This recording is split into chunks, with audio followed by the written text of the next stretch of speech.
BBC them filming and including in the Netflix series a private text message. OK, they don't reveal the contents, but clearly a negative text message that William... Absolutely. What we're really now seeing is that both of them, having posed as the victim for so long, are really the aggressors. Let's be real. The Harry and Meghan saga just keeps getting messier. What started out as a carefully polished narrative of two people fleeing a cruel monarchy has turned into what looks more and more like a house of cards collapsing in real time. And the latest storm centers around their Netflix documentary, Spare, and the endless claims that don't quite seem to add up. We've all seen the clips. Harry and Meghan talking about how the royal family mistreated them, how they were victims of racism, how they just wanted privacy. And what I really thought at the end of it as well was this, which I think is a very, very pertinent point. When they came across for the Queen's funeral, and there was that amazing scene outside the castle of meeting the well-wishers in the walk, there was always talk of reconciliation. Mm-hmm. Charles and William and Kate go one side, Harry and Meghan the other side, smiling and all the rest of it.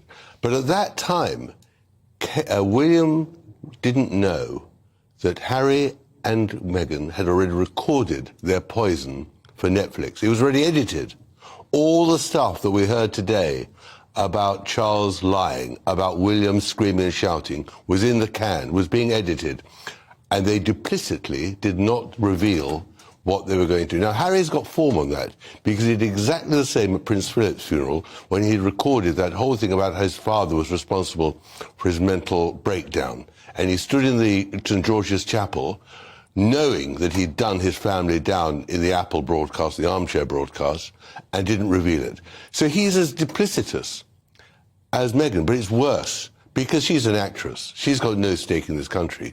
But Harry, a former army officer, betraying the army, his country, his family, his father, dumping on the king, the future king too, and also on his grandmother, that is extraordinary. I mean, Diana would be shocked. The one thing Diana didn't do was be so duplicitous, so dishonest.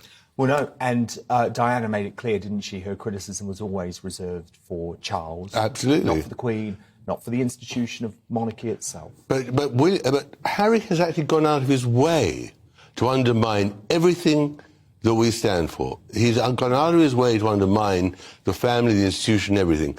And I think Diana, well, I know, we all know, Diana would be shocked that we're sitting here today discussing her son as an outright liar, as a man who conspired with Meghan in the 6 hours of perfidy. You know, for example, the whole description she does of the Portland hospital, the birth, that was completely fabricated.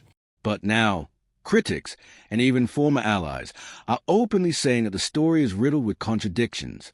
Biographer Tom Bauer, who has a reputation for cutting through royal PR, has come out swinging.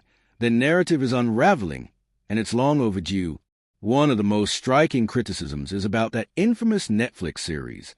Remember, Harry and Meghan filmed it while smiling and waving at the Queen's funeral walkabout, standing alongside William and Kate. We all know the first interview was given to CBS. We all know that she never intended to go to the Portland hospital. She intended to have the baby at home. We know that they deceived the public about the birth date and time of the whole event. So, and also, you know, even it goes down to the lawyer saying that in that statement, when they have that long attack on the Mail, which is astonishing, that Meghan, we know she lied in her statement, that she says that she didn't cooperate with Omid Scobie, and she said that she didn't consult anyone when writing the letter to her father. That was in a sworn written statement.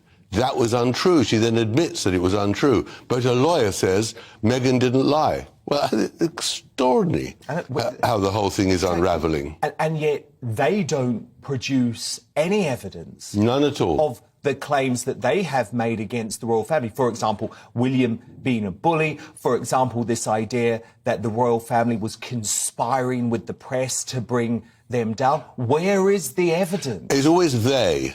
They never name them, except they did name Jason Knauf, the man who in the end exposed Meghan's lies, and of course they're furious with him. So the whole series ends with that statement on the screen which says Knauf is the liar, not us.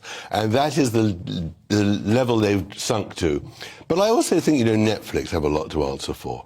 if an established broadcaster in Britain or America produced that sort of succession, 6 hours of lies, they would be absolutely hounded out. No balance. Not in no balance, no truth, whatsoever. no criteria. I mean, what is the criteria? It is just propaganda. You know, Joseph Goebbels, Hitler's propagandist, would look with real awe at what the Sussexes and Netflix have achieved. Because what they've done quite cleverly, right, especially for an international audience, because I know this is landing well, shockingly, outside of the UK. What they've done very cleverly is they use their friends, their lawyer, academics who have always backed their side of the argument to seem to give a balanced picture. It's as if you are watching a balanced documentary, but in fact, all of those people are stooges. They are plants for Harry and Meghan. I mean, this friend, Lucy Fraser, I think her name is, she's some sort of PR. She's stating as categorical fact, right,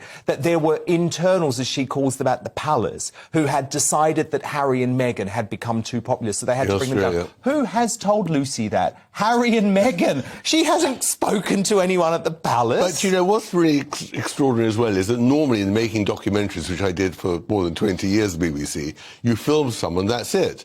This is all acted, it's contrived. Doria always has that little pause, a little tear. Have you noticed how Meghan cries, but there's never a tear? The makeup is never smeared.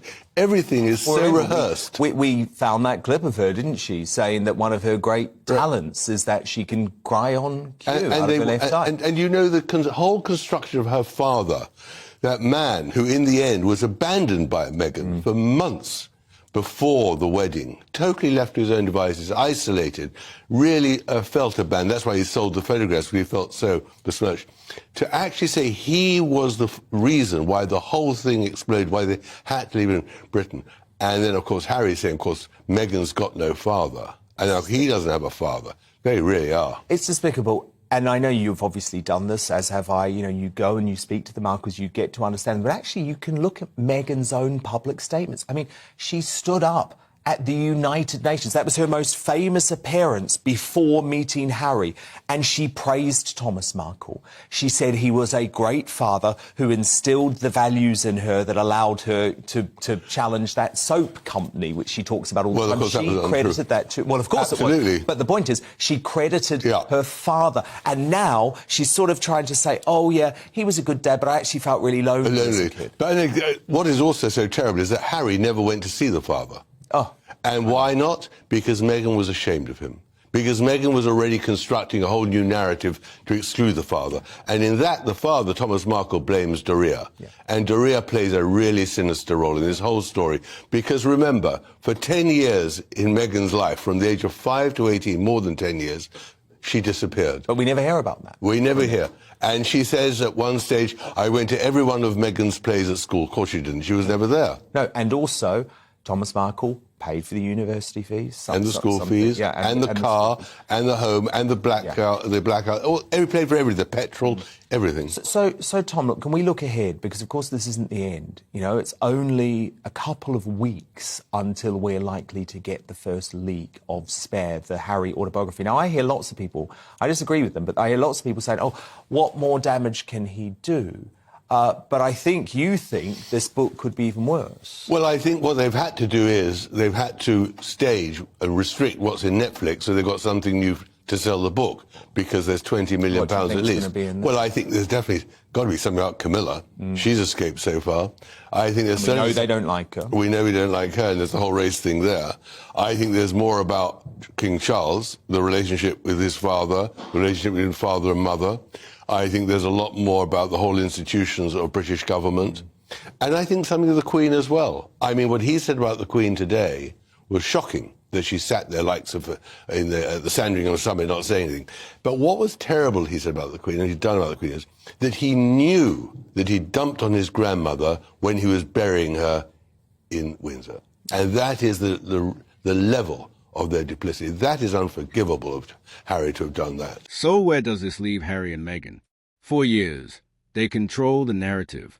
They painted themselves as martyrs, as victims of an outdated, racist institution.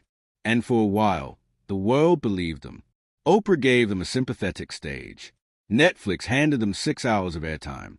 The media deals rolled in. But as time passes, cracks appear. Their own contradictions catch up with them. Their family rifts look less like tragic exile and more like strategic betrayal. The public mood is shifting. Even in America, once their safe haven, sympathy is drying up. Tom Bower's point is simple. You can only cry wolf for so long before people stop running. The Sussexes built their empire on victimhood, but if no one believes the story anymore, what's left? Here's the blunt truth. Harry and Meghan may have overplayed their hand. What began as a compelling tale of star-crossed lovers hounded out of Britain is now looking more like a PR campaign built on shaky foundations. Yes, the royal family isn't perfect. Yes, the institution has its flaws. But when you exaggerate, contradict yourself, and fail to back up your claims with evidence, eventually the public tunes out. And once credibility is gone, brand deals, book sales, and media contracts won't save you. The unraveling of Harry and Meghan isn't just gossip, it's a lesson. In the age of spin, authenticity matters more than ever. And no matter how far you run from the palace gates, the truth always catches up.